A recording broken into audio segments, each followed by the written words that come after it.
Heed this warning from some Quebec CEGEP students. Get your English eligibility certificate before it's too late.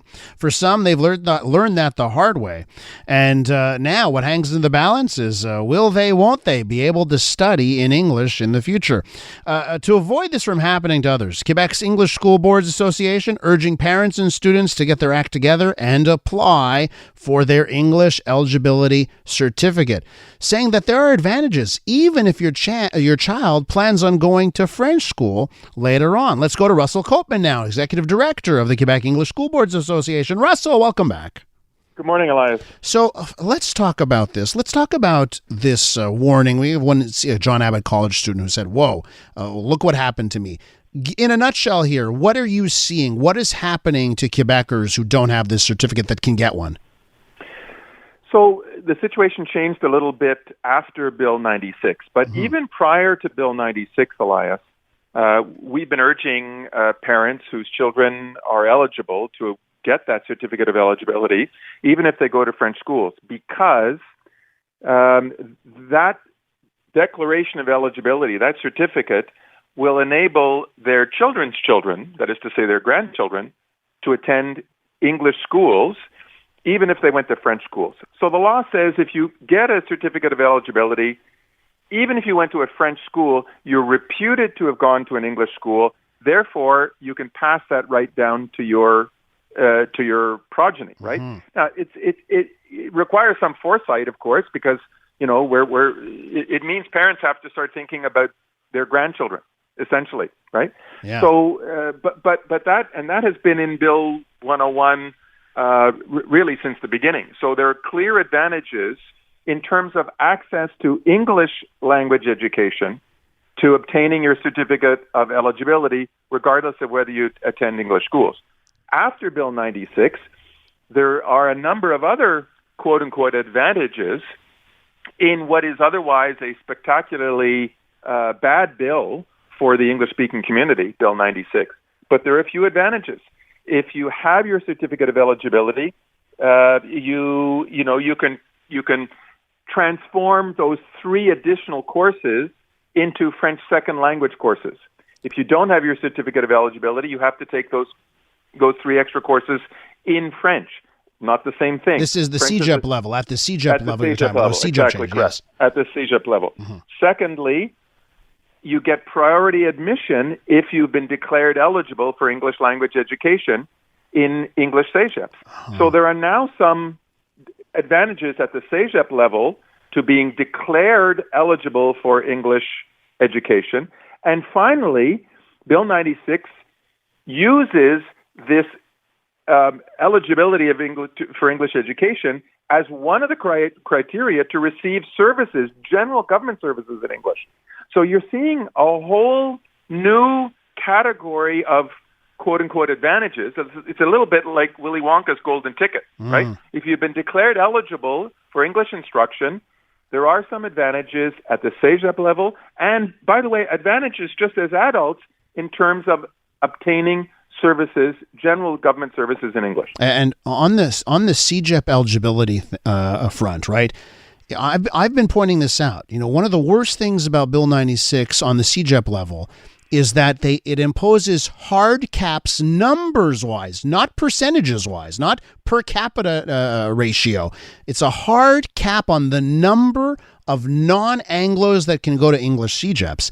As the population rises, the amount of people without English eligibility certificates that can go to an English CEGEP, that number is going to dwindle. This is really important, right, for a lot of people. It's absolutely going to drop. I think in terms of access to English language CEGEPs, the effect will start being felt on non-Anglophones, or at least on people not declared eligible to have studied at a high school or elementary school in English. Absolutely.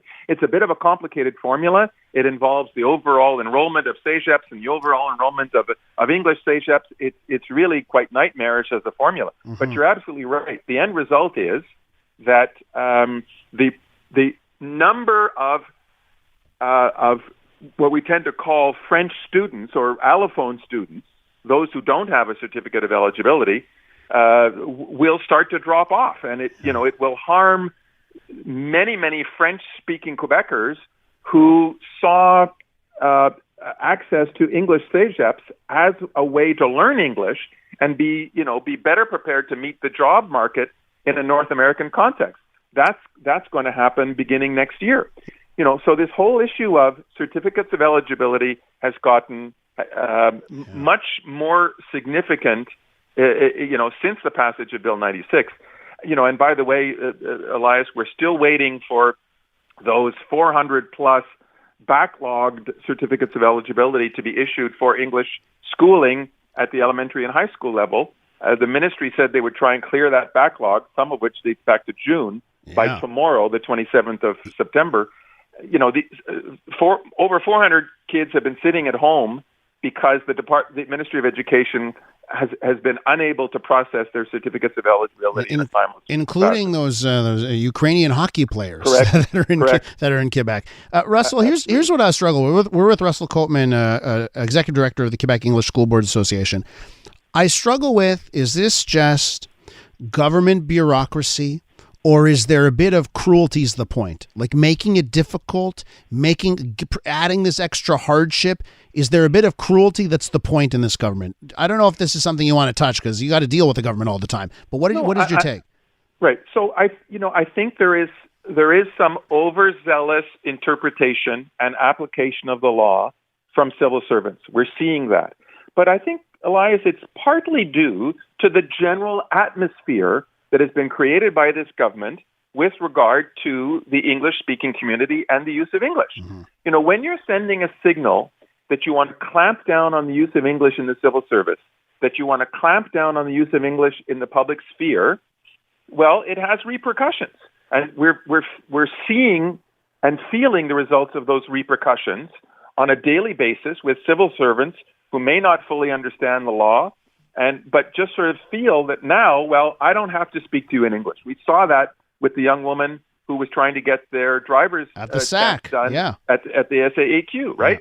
Yeah. And so there's in some instances there seems to be an atmosphere of intolerance that has been, to my mind, fostered by the actions of this government. Yeah, and it's that employee, right? That employee at the SAAQ that says, nope, we're not going to let you do your test in English. They probably feel they are righteous, that they're just going along with what the plan is. Like they think they're doing the right thing, right? Absolutely. They may not fully understand, what Bill 96 does, who is eligible for English services, who isn't, because the government has not been, overly clear. The bill, Bill 96, I don't think was properly debated and properly analyzed for all its consequences. We're seeing that on a daily basis.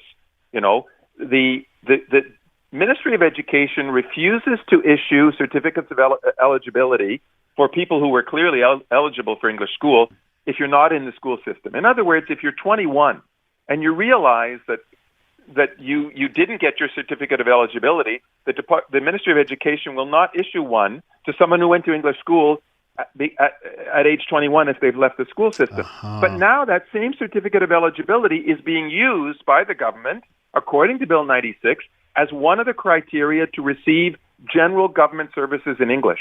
So if it's being used as this golden ticket, to get services at the SAAQ or at the welfare office or anywhere else, why is the issuance of that being restricted to people who are still in school? There's a whole series of incongruities with this that really are hurting people on a daily basis in our community. So hopefully what this leaves our listeners with, anyone, don't take it for granted. I went to English school, but I've got a child coming. I can't take it for granted. I got to make sure I get them that eligibility certificate. And anyone who's listening right now, just don't take it for granted. Get your certificate, right? That's absolutely. Yeah.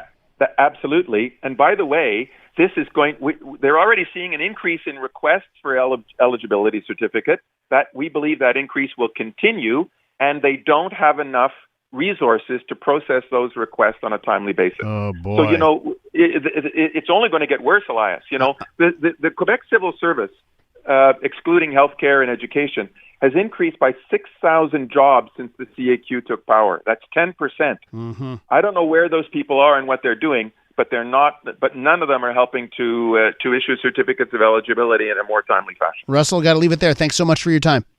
Thank you. Russell Copeman right there, Executive Director of the Quebec English School Boards Association.